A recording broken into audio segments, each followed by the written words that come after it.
Hi everyone, welcome back to the Navigate Credit Union Broadcast Center. I'm GoLocal News Editor Kate Nagel.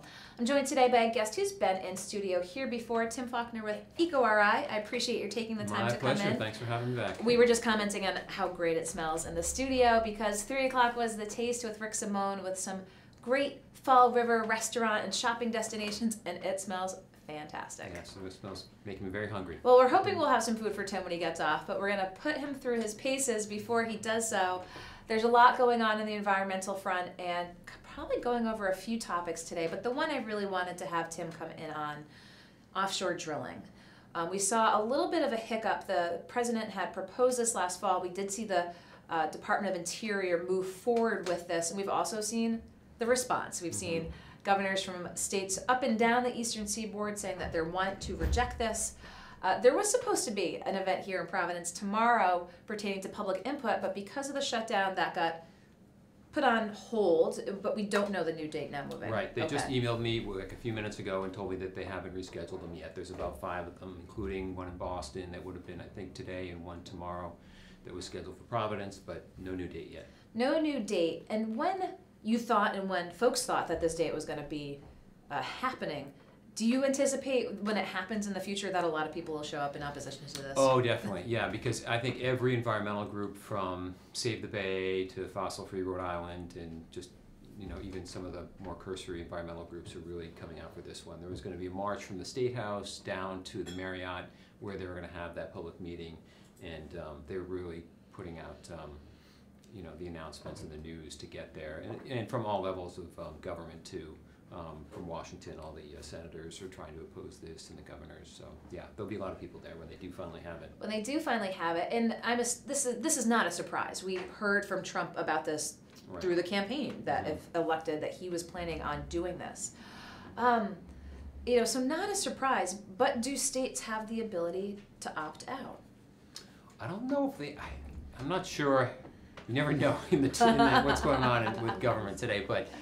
I don't know if they can opt out, and I know that Florida said that they were able to opt out. They got an exemption from the Interior Secretary Ryan Zinke, but why did Florida get the exemption? Well, I don't know. I think there might have been maybe that the president's got his you know, Mar-a-Lago down there and other real estate that could have helped. But so sort of not in my backyard, sort of Kennedy-esque, exactly. like Yeah, totally. I think there's a lot of, and you can imagine the kind of pressure that's going to come from every industry, right? From tourism and fishing, they're all going to really oppose this in a big way. So I'd imagine that what they got from Florida is just going to be magnified, you know, 100 times, because it's the East Coast, the West Coast, all of Alaska, where they're trying to open this. The whole area is about 1.9 billion miles offshore, so this is huge. And it's been protected since the 80s. Yeah, right. Yeah, they originally, I think they put a moratorium in, other than I think the Gulf of Mexico, maybe a couple other spots.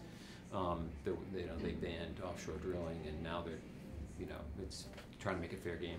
Are there really resources on the East Coast, oil, things to extract to open it up? We do know the areas that are mineral rich, Alaska, the Gulf, but is there that type of possibility for the East Coast, and especially here in New England?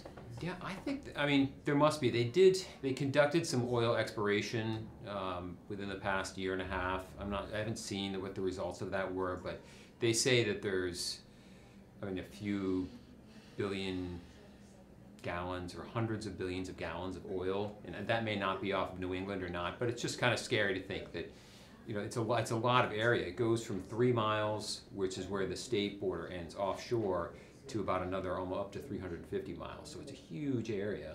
And even some of that, a little sliver of that is between Block Island and the mainland in Rhode Island. So there's an area that technically could be open. They could. You could bring in a rig and just start drilling right off of Block Island. That's federal waters there. So yeah, they could if they wanted to, if they approved it.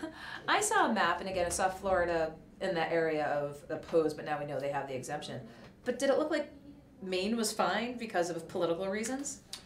Well, Maine, I think the governor of Maine was the only one, Paul LePage, who seemed to be in favor of it. Yes. But the senators from Maine have opposed it, as have all other New England senators, except for Vermont. I guess they're not on the coast, but they have Senator Whitehouse introduced a bill to ban all offshore drilling off of New England, and all the New England governors signed on to it. So, you know, Maine could be an outlier, but I don't know if they'll have much leverage. It's interesting with politics because I've also seen that Republican states with Republican governors, I believe a third that have coastline, oppose this as well. Mm-hmm. How much of an impact would offshore drilling have environmentally? Is the rationale, is Trump trying to say, well, it's offshore? I mean, how much of an impact would this have on the environment? I mean, it depends on the size of the operation, how many of them are up and down the coast, but you know, what is it that's getting folks just so up in arms and saying, we don't want this? Well, I think for Rhode Island at least, they look back to a couple of oil spills that were pretty minor. You know, there was one, I think, in '89 that was off of, I'm getting the years confused, but there was one off of Newport and then one that was off South Kingstown, off Moonstone Beach. One was an oil barge and one was an oil tanker. And, you know, they released a couple 100,000 gallons of oil each, and they caused some pretty significant damage. I mean, Rhode Island's a small state, so it doesn't take much to really have an impact on it. So it's hard to say, but, you know, it's probably very little damage unless, you know, something goes wrong. So is the next step, I mean, we know we're waiting to hear when the meeting is here in Providence, and folks will turn out for that. But at the federal level, what's the process at now? Well, they're taking public comment, so you can go online to the Bureau of Ocean Energy Management website, and you can comment until March 9th. Okay. And you can, you know, let them know how you feel about it. So that's the process right now. And I don't know if there's an exact timeline on it, but I think probably by the summer or something like that, they'll have all the meetings wrapped up and looking to make a decision. And the decision-making process lies? Well, it lies with the Interior Secretary of the Bureau of Ocean Energy Management. I think you can ultimately make the decision. Now, of course, it will be contested, as many governors and other people have said they're going to appeal it, especially if Florida gets an exemption and other states don't. They will, you know, they'll definitely try and settle this in court. So realistically, it's probably a couple years away from any offshore oil rigs going off of Rhode Island. But people are watching it very carefully. Again, we'll provide that update when that meeting is rescheduled for here in Providence. They're having them around New England, so keeping an eye on offshore drilling. Tim Faulkner has written about it on EcoRI, so be sure to check out his recent article on that as well. A couple other big things going on in the environmental world. Today we heard from President Trump tariffs potentially for solar. What's the reaction been to this? How would that look? And again, is this just along the lines of what we've come to expect from this administration? Yeah, you're right. It's probably what we've come to expect from the administration. I think that, as you can see, they're heavily favoring the fossil fuel industry, and there's always been some resentment towards the renewable energy sector, even though there's a lot more jobs and it's growing much more quickly than, you know, like the coal industry. It's really emerging and very robust. But it's, I guess, the reaction to it has been kind of mixed. I talked to a couple local solar developers that do the smaller residential solar panel installations, and they think it'll increase their costs a little bit, but probably nothing that because the demand is so strong, the incentives are so good, that they see that it is, you know, sort of a minor inconvenience, and maybe see the prices go up modestly. Whereas the bigger solar installers, maybe you know, Deepwater Wind is getting into solar big time. There's a few other ones in Rhode Island that you know, that could, you know, when you're talking about a few $1 million on a large scale solar project, that's significant. So it could probably affect them more than it would than the smaller people, the smaller companies. It is just the rationale from the Trump administration that, you know, this is money. This is just them attempting to extract some tariffs, taxes on a booming industry. Right. Yeah, because it seems like it's kind of cherry picking, right? You know, there's so many things that you could put tariffs on, and to put it really just on, and I guess they did it on some appliances as well, but I don't know, it just seems like it's more trying to just, you know, kind of put mud in the eye of the renewable energy sector. So try to keep the playing field a little uneven, if you will. Yes, yeah, and let them know that Trump is, you know, wants the fossil fuel guys to make sure that they're getting their fair share. Could this have a chilling effect on the solar industry? I mean, I think possibly, if there's more to it, if you see that maybe there's some reaction from some of these international solar companies that, you know, really maybe they go out of business or something like that. But there's so many markets right now, other than the United States, that are booming.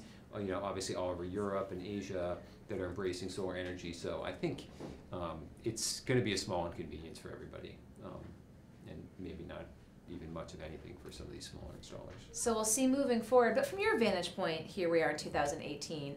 How have you seen the solar industry grow in Rhode Island? And let's start from the residential perspective.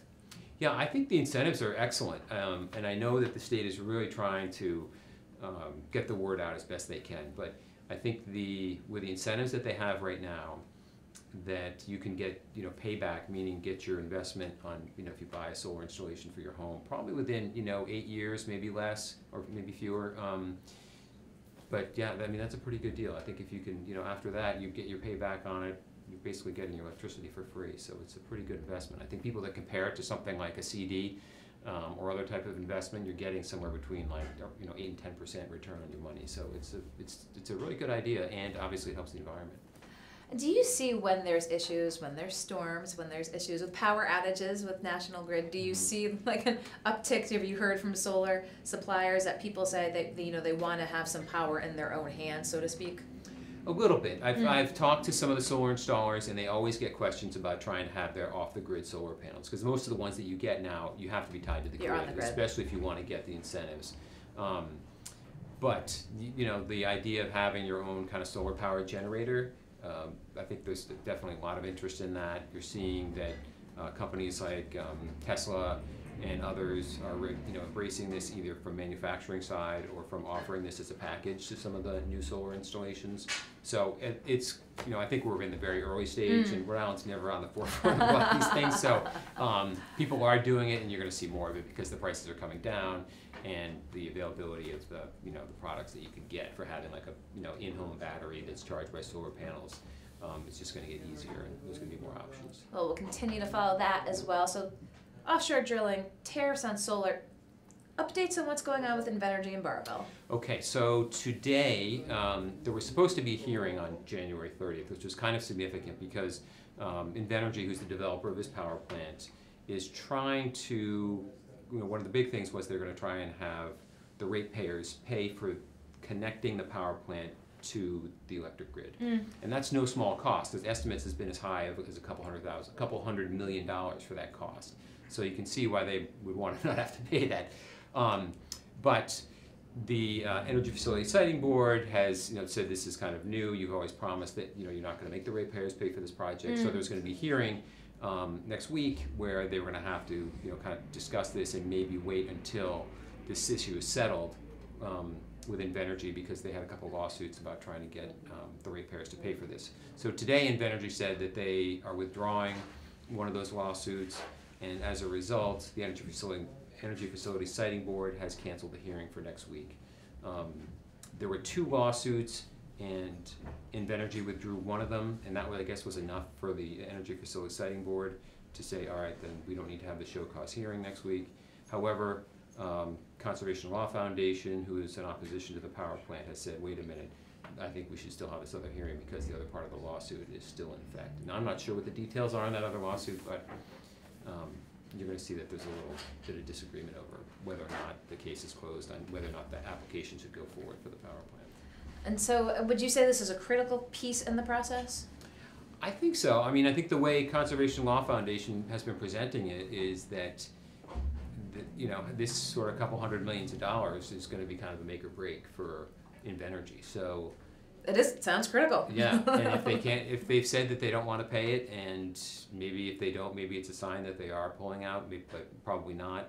But maybe that they're gonna pay for it, or try and find a creative way to have somebody else pay for it. Another critical piece of the juncture with the proposed power plant up in Barville.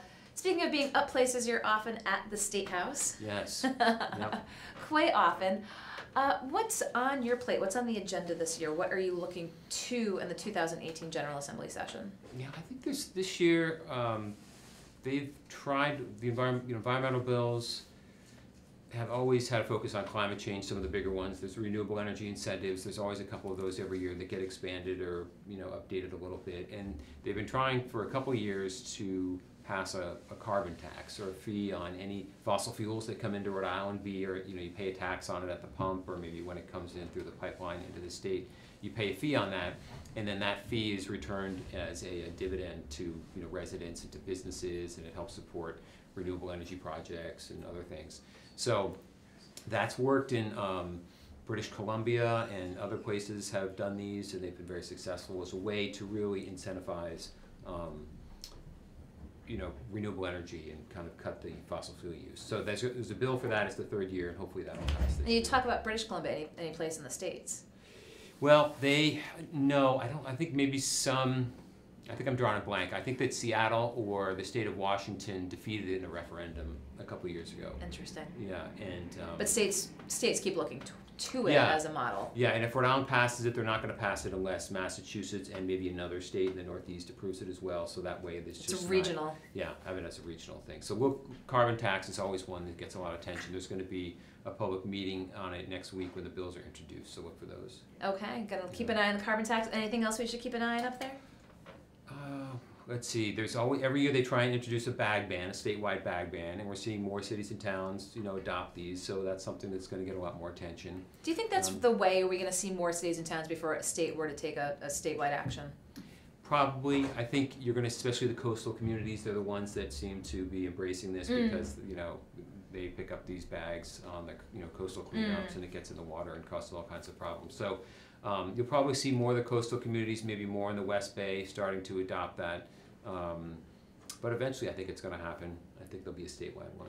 And, is there an enforcement mechanism, or is it really trying to just nip it in the bud, so to speak, so having stores not actually use them? But, is it actually, how much is it enforced, if you will? So Yeah, are there people who try to slide by it? Or is it just understood that just at the get-go, no plastic bags? Yeah, I think that they, because the communities that have done it, with the exception of Newport, which is a big, is a city, a lot of it has just been on the honor system, and will be, I think, enforced. It can be enforced by the police department, but typically they'll go, I think, to maybe if there's the planning department or something like that will address any complaints. I know in Barrington when they first did it, a couple of stores had some thicker plastic bags, and somebody complained about it, and they went and they got. So they take care of it more at that kind of. Yeah, kind of community policing, I Yes. think, where they do that. And so, a lot of the stores are chain stores, so, for them to suddenly switch gears, I think that wouldn't go unnoticed. And So what will we see first? A statewide plastic bag ban or legalized marijuana? that's a good question. Yeah, probably marijuana. But you can put the odds on it at a sports betting book. Here in I know, Rhode I've just heard Island. about that today. That's, wow, that's going to really change everybody's lifestyle, I think, if they can just gamble. Are we gonna have those sort of odds? You hear all the silly things, not even just the games, but the odds on things happening. We'll see. Oh yeah, We'll see if sports betting happens. definitely. Yeah, sports will be going to a whole new level. But continue to read EcoRI and Tim's work and all the other great work there for the latest in the environmental community, both here locally and nationally. Just wanted to provide an update to folks as to where things are at with the Trump administration's offshore drilling proposal. Kind of back in action again, although with the government shutdown, we're all eyeing that February 8th date to see what happens now moving forward. Right. If and when there'll be a meeting here in Providence for public input, we'll be sure to let you know. Talking about the solar tariff and, of course, where things are at with Invenergy. Tim Faulkner, I appreciate your taking the time to come in. My pleasure, Kate. Okay, I'll let Anytime. you go. Okay. Thank you very much. Business up at hand up at the State House. Let you go around the corner and I'll welcome my next guest Sounds in. good. Okay, thanks, Tim. Thanks, Kate. Just want to thank Tim Faulkner and EcoRI. We've had Tim on before, but glad to get him for his first appearance in 2018. A lot happening on the national front. The offshore drilling proposal from the Trump administration. We've seen a lot of reaction here in the state. And now the next steps will be to get public input. It was push off with the shutdown. We'll see moving forward and let you know when that date will be, and more environmental news as well. So thank you to Tim. I believe my next guest is around the corner here, so I would like to welcome him in. He's been here before. Mike Van Leesten with OIC. I appreciate your taking the time to come in. My pleasure, Kate. There's a lot going on, and I wanted to start with your event. You are having a event in February, the inaugural Black History Month commemoration event honoring the work of Cliff Montero here in the community. So talk with us a little bit about this. Yeah, Coming up with the event and honoring Cliff. Yeah, it's a wonderful commemoration event. Cliff is a special human being who has been at the forefront of the civil rights movement for well over 50, 60 years.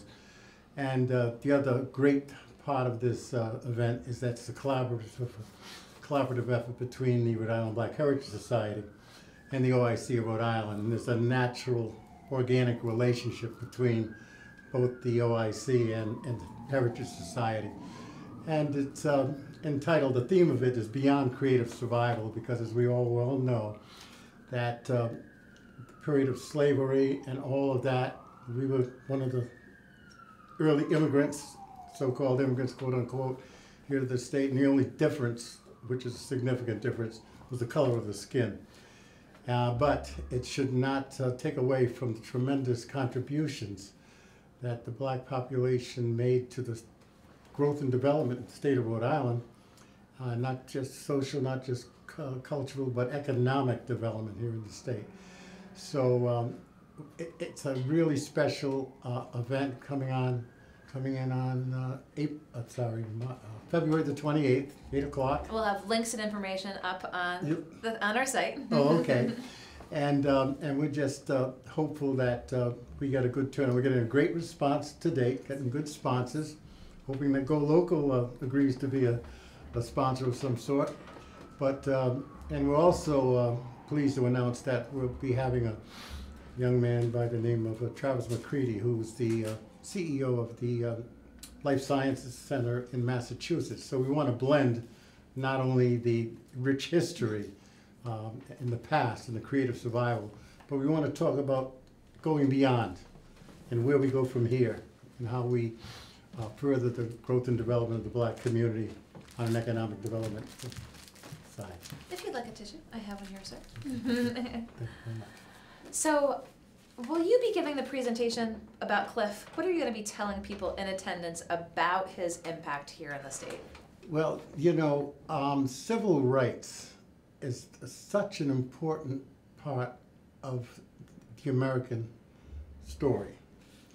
And it has the civil rights movement from the late 50s, early 60s up into the present has made a significant difference in the fabric of our Constitution and people understanding this lively experiment that has been established to form a great democracy. And it's been an added value to improving and strengthening the Constitution and making people more and more aware of the importance of the changing demographics and the contributions that these new so-called demographic folks bring to the table.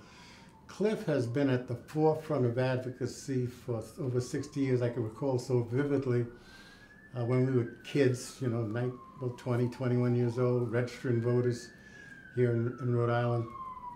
And he had on his car, "Think Big." That was way back. That was 50, 60 years ago. Think big. And he's been thinking big ever since. And he's made a difference. He's been involved and engaged North, South, national organizations. And he's been very consistent in his concern about others. He's not just concerned about black folks, he's concerned about the entire community.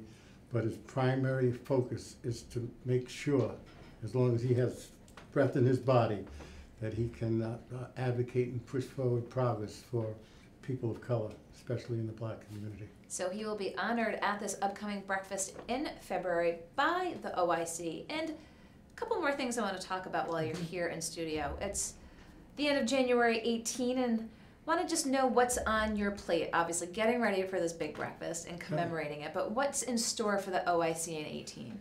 Oh, we've got a lot of things on our plate, and thanks to some great support. We've been consistent, persistent, and we're finally making some significant breakthroughs in building sustainability with the new economy. For example, we've launched a technology training program in conjunction with Intercity Geeks with industry partners to create a pathway for diversity into that new economy. We'll be finalizing our work with the state of Rhode Island and their TANF program, that's the Welfare to Work program, to deal with the youth population that's clients in that group between the ages of 18 to 24 in a very comprehensive kind of a way, and their families. And so that gets us institutionalized within the state system of a population that really needs support and pathways.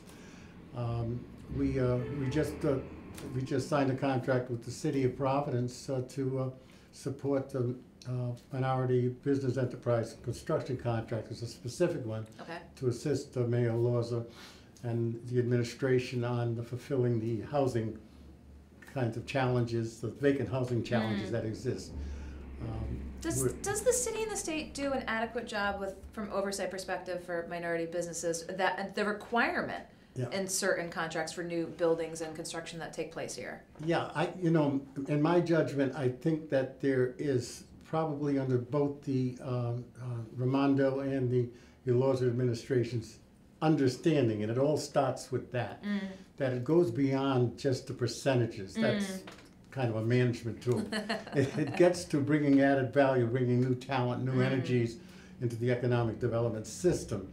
And once people in policy positions really recognize that this is what it's all about, it ain't about an affirmative action program to meet 10% goals.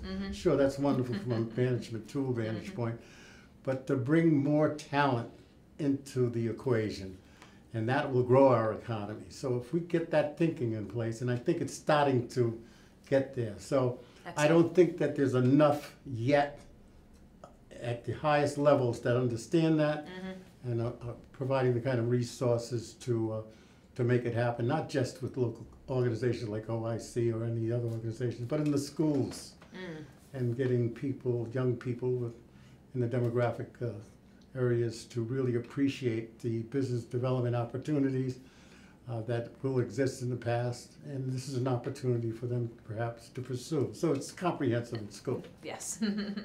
Had to ask about that. Anything else on the OIC plate that you want to tell folks while you're in here? No. Other than we've been just from a historical vantage point, those of us who know the brand, we're the guys that built the CCRI years ago when I was a young kid, and we acquired a small machine company called Peerless Precision in Pawtucket, which hopefully we'll be able to chat a little bit about.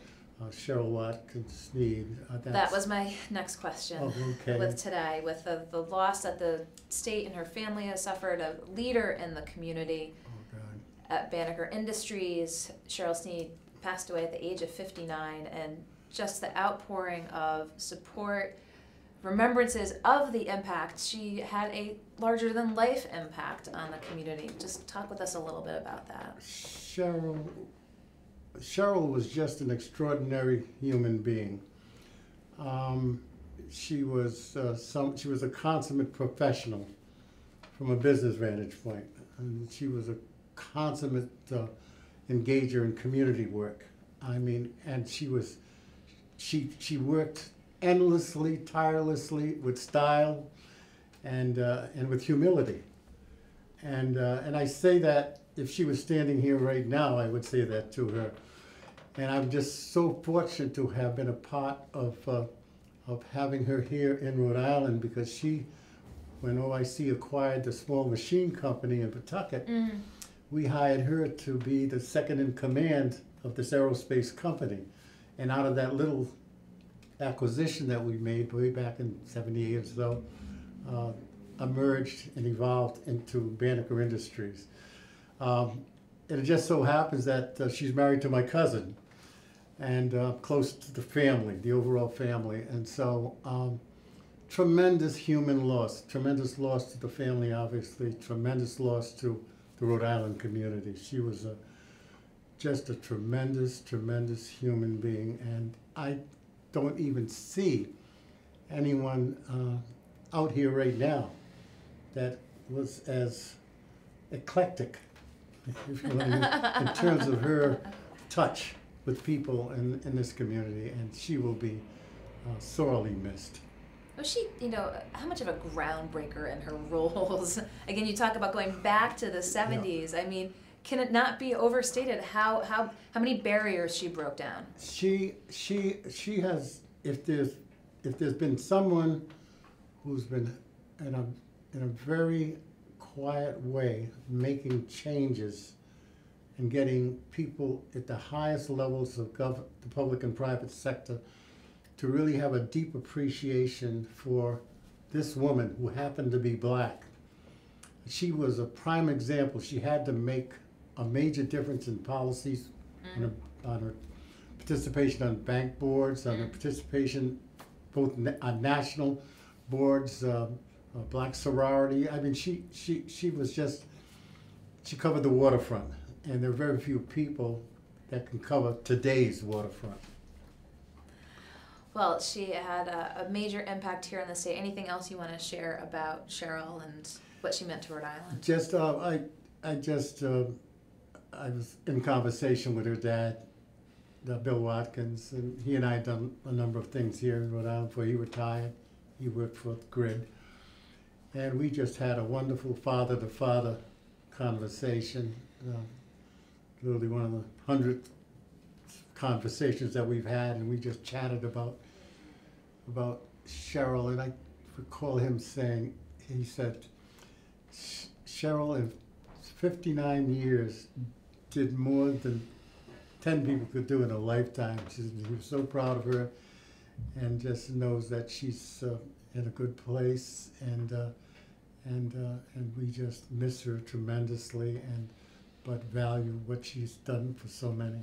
Well, I appreciate giving us your perspective, because it's business and family. It's blended, and it just we're still trying to digest it. Everyone's whose life she touched, business people, community people, family, it's surreal. It's surreal. Well, I'm sure we'll be hearing from more folks in the coming days and weeks, again, with the passing of Cheryl Sneed at the age of 59.